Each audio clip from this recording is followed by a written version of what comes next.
Assalomu alaykum. Vatanparvar ko'rsatuvi yana efirda. Hurmatli prezidentimiz Qurolli Kuchlar Oliy bosh qo'mondon tomonidan qaror qabul qilinganligi bu aynan harbiy xizmatchilarning ijtimoiy himoyasini kuchaytirishga qaratildi. Mazkur qaror bilan harbiy xizmatchilarning uy-joy ta'minoti yanada yaxshilanadi.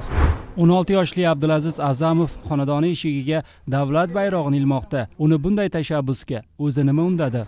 O'quvchi yoshlar uchun harbiy vertolyotlar ko'rgazmasi ham namoyish etildi.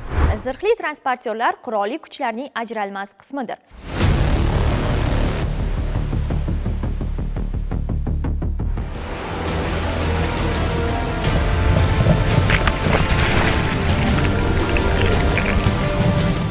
Erkaklar va ayollar sprint hamda individual poyga bo'yicha 5-7,5-15 kilometr masofalarni yuksak mahorat ila zabt etishdi.